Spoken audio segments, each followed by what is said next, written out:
Before this happened to me, I had no idea anything like this could happen. I was awakened by a presence. Then I began to see these faces, and I wasn't quite sure what was going on. There was a long, like, needle. They said they were going to put this into my head, and it scared me to death.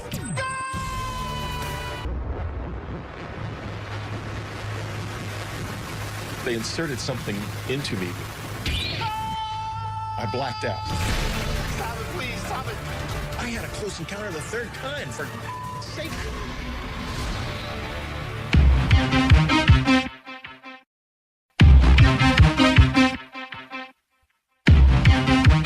What the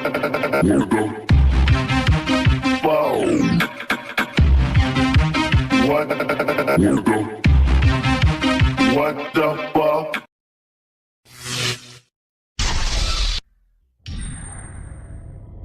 Before the fall of 1985, I had no opinion about UFOs or alien abductions or anything like that. I probably would have scoffed, actually, at anyone who said they'd been abducted by aliens.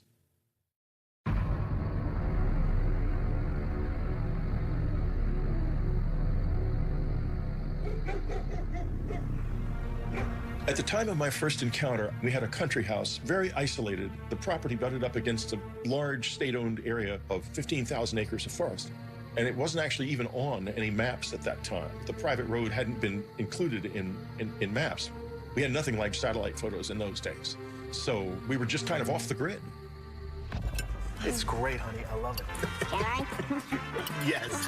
We had enjoyed a lovely Christmas at our cabin. We'd had a wonderful time. Hey, the weather report says it's going to snow tomorrow. Hooray! Just as traditionally as you can.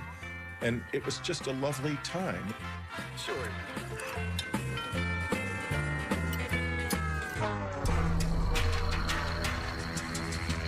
Every night, I went from door to door and window to window, making sure everything was locked. Having lived in a city, I felt very isolated when I was out in that house. And I began to obsess about there being someone coming into the house at night when we were asleep. I would do that more than once, actually, in a night. I would wake up in the middle of the night and do it again. And I was filled with fear. I did not know really why.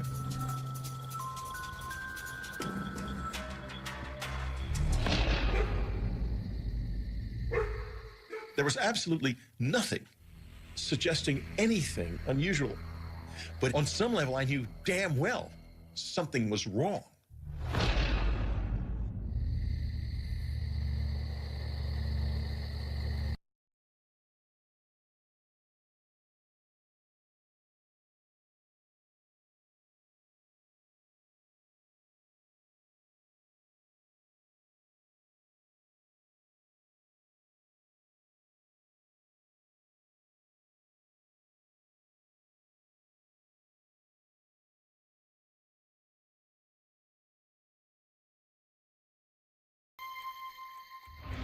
I was awakened by a whooshing sound.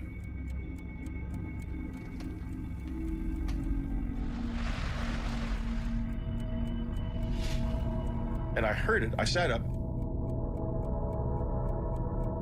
Maybe it crossed my mind that it might be the dishwasher. I'd had an alarm system installed in the house, so I was confident that no one could get in.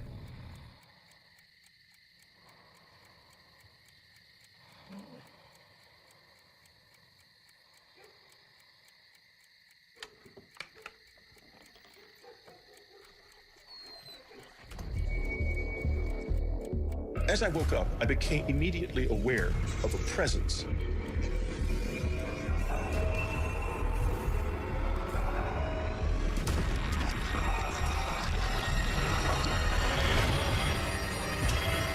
Before I could do or say a thing, I was gone, was blacked out. After the blackout, something happened to my body. I didn't feel anything. I could feel my core being, my inner self, but there was nothing happening on the surface. I was like paralyzed and I had lost sensation. Then I remember a feeling like going up in a fast elevator.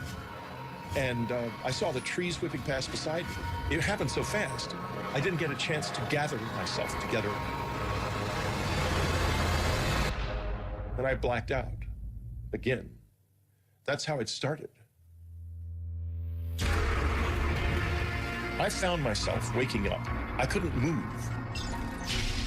And these figures began to dart around, and I wasn't quite sure what was going on. Then I began to see these faces, big, long, narrow faces with big black eyes, but they were short. It opened the box, and there was a long, like, needle thing in the box.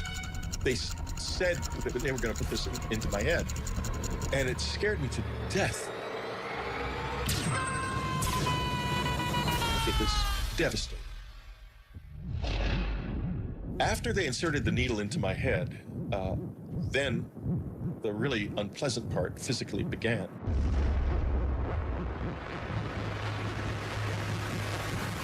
They inserted something into me. I blacked out.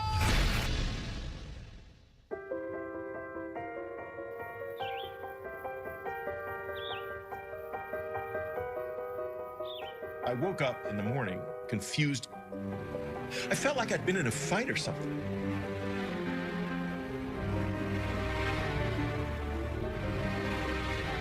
I thought, this can't be true. This is absolutely ridiculous. But it was so vivid. By the time I went to the doctor, I had reconstructed the experience enough to tell him the sequence of events. And he laughed and he said, Whitley, you're telling me you were taken aboard a flying saucer by little men. I thought, my God, I am telling him that. What in the hell could that mean? And he examined me and he said, to be honest with you, Whitley, it looks as if you've been raped.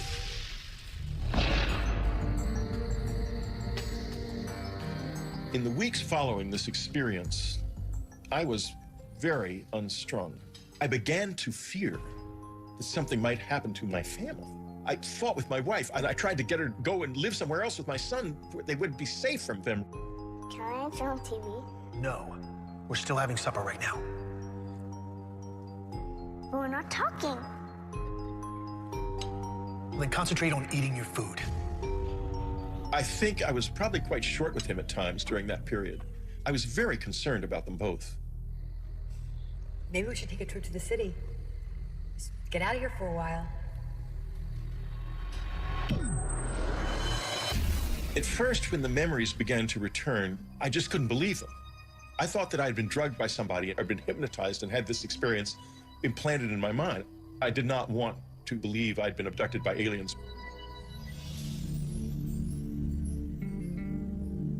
I also had done some research by then and found out that there was a lot of UFO activity in the area.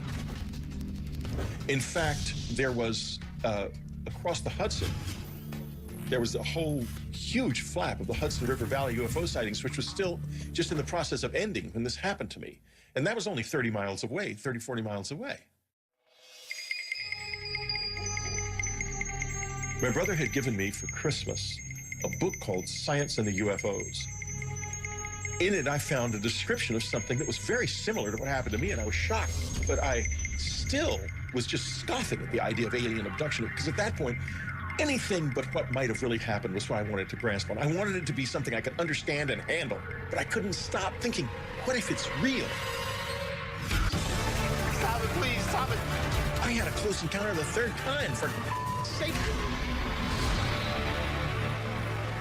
When I began exploring how to understand what had happened to me, the possibility of hypnosis became apparent. I've never been hypnotized before. I don't know if it'll work on me. Well, let me worry about that. Even under hypnosis, no one's gonna make you say anything that you don't want to. Okay? You're the one who's in control. Okay? Okay. All right, I want you to focus on my pencil. And while I do this, I want you to relax. All right, relax your face. Relax your neck and shoulders. And now I want you to relax your eyes. You can barely keep them open. When I went into hypnosis, what I saw was so vivid and so unexpected.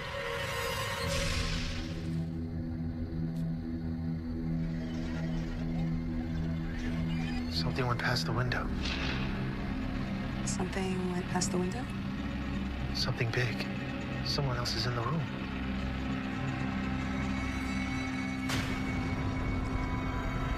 Who the hell is that? Is that somebody there? Can't be. I don't want to be there. I don't want to be there. Oh, God, stop it, please. Stop it. Don't let take me there. Stop! It's okay, Whitley. Look, you're safe. Okay? And that was why I was so paranoid and unstrung during the October-November period. But I had no conscious memory of it until it burst unexpectedly out in that hypnosis session. What I saw was so vivid and so unexpected to both of us that I basically think there's no way it wasn't a production of memory, not of imagination. Do you want to stop? No. I was obsessed with continuing because I wanted answers badly. I had a close encounter of the third kind. For sake, I can't just ignore this. Okay. Now it's the night of October 4th. You've just woken up. And tell me what you see. Under hypnosis, I saw one of these alien figures standing in my bedroom. It touched my head with a wand that had an electric fizzle to it. And it flashed terrifying visions. The first one I remember is a vision of my son. Something is happening to him. And I had the impression he was dying or being kidnapped or something at the time, and it was very frightening. The second vision was a vision of my father dying. He died previously of a heart attack. He was already dead. And the sense of sadness I felt was profound. I loved him deeply.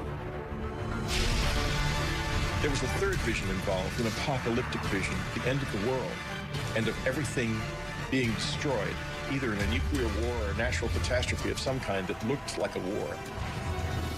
I remember the sense of despair and helplessness that it brought me.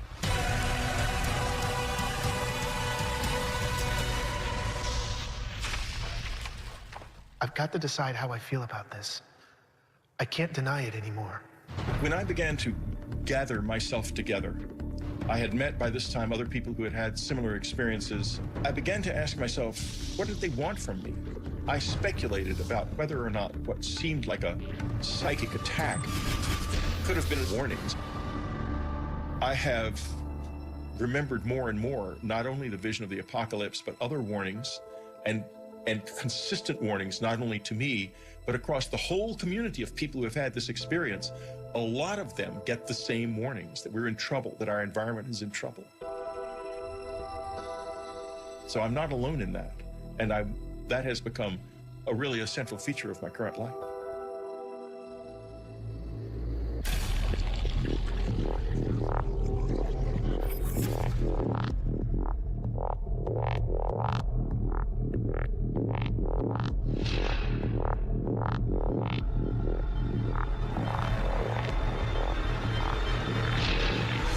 Oh, God. The sensation I felt when I tried to move on that night was like I was being impeded by something that really slowed you down, like a thick tar or something. When they are there, you have a feeling that is almost impossible to describe. I was terrified, but I sort of forced a grin onto my face and tried to smile. I couldn't smile very well. I wanted to try to show them that I was not dangerous, that I was something that I wanted to know more. And there was a change then. After it became clear to them that I was trying to engage with them, they began to respond in various ways. They were trying to build a bridge, I think. I think that was the first moment when there was any kind of real exchange. I wouldn't say that, oh, this is definitely aliens. I would say that it was real and that we don't know what it was. That I am quite certain of.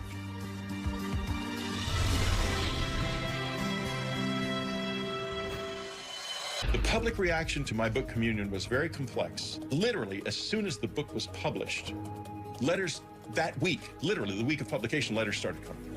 You got more letters.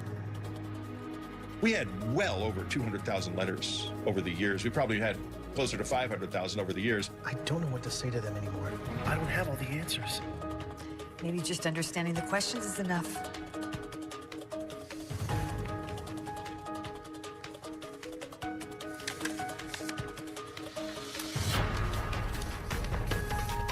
After I began to read them, I realized there's something happening on planet Earth that we do not acknowledge.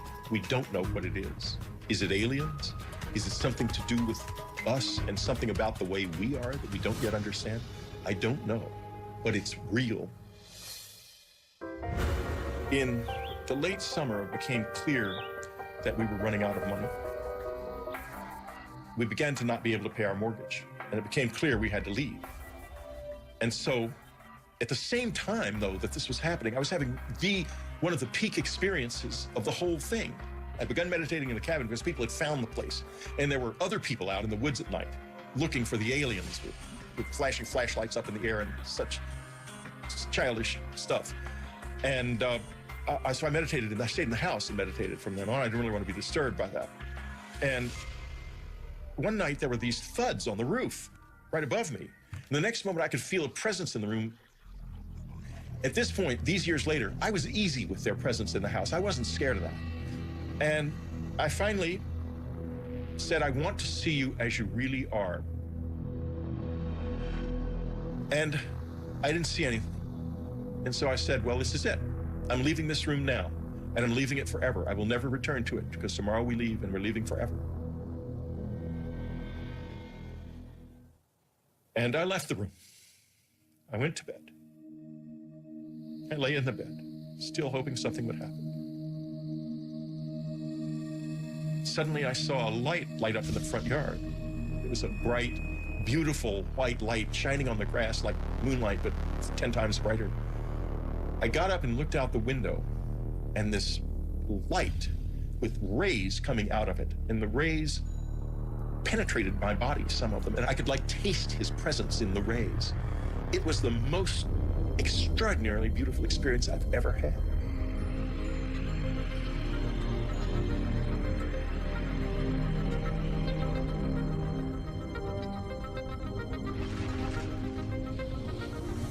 The next morning, we left the cabin, and the experiences have never been like that since then. People who don't have open minds and are dismissive of all of this miss out on one of the most wonderful, frightening, dangerous, beautiful things that you can know. I did not ask for this. I did not know about it. I did not expect it. I did not want it, that's for sure. But it burst into my life without warning, and it's never left me since.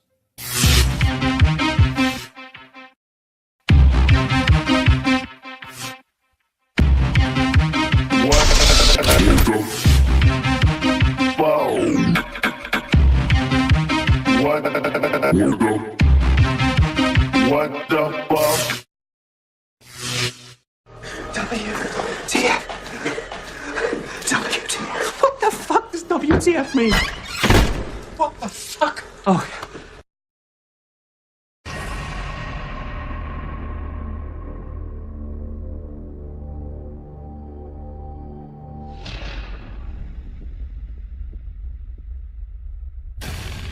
Before this happened to me, I had no idea anything like this could happen. I was awakened by a presence. Then I began to see these faces, and I wasn't quite sure what was going on. There was a long, like, needle. They said they were going to put this into my head, and it scared me to death.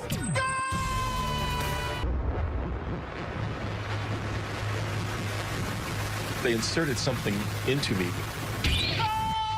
I blacked out. Stop it, please, stop it. I had a close encounter of the third kind, for sake.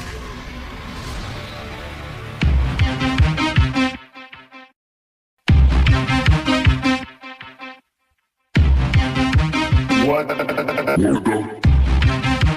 fuck?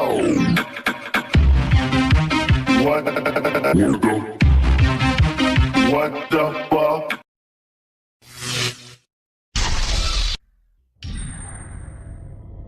Before the fall of 1985, I had no opinion about UFOs or alien abductions or anything like that. I probably would have scoffed, actually, at anyone who said they'd been abducted by aliens.